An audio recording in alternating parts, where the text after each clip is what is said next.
List of list. Let's talk about the list of the list, which means that list within the list. List of list means that list within the list. Let me take an example. Example number 5. C equals to 1, 3, 6, Rihanna, A, B, hello. Check the print of C, you will get the same thing in the final output. Look, you can take the list within the list. Look, it is a list. From here up to here is main list. But you can take the sublist within the list. From here up to here is my one list.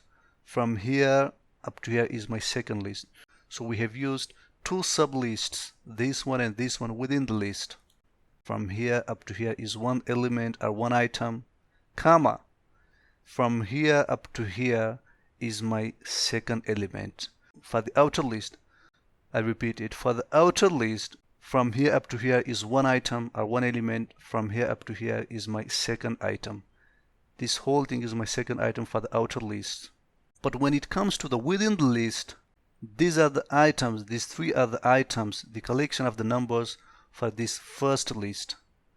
And these are the items of the string, the collection of the strings for the second sublist. So again, it is not necessary that you must take only strings, or you have to take all the integers, or you have to take all the names. You can take the mixture of items. It is absolutely up to you. It doesn't affect the list as long as this whole stuff are enclosed inside the close brackets. So when you call the identifier C by the print function, you will get this whole thing, this whole information in the output when you run the program. I'm going to tell you again that you can use the Colab, Jupyter, Visual Studio, or any other platform to run these programs. Personally, I'm using the Colab. So it is very easy to use the Colab as long as you have the internet access. Just simply type this expression and then take the print of C. You will get this thing in the output.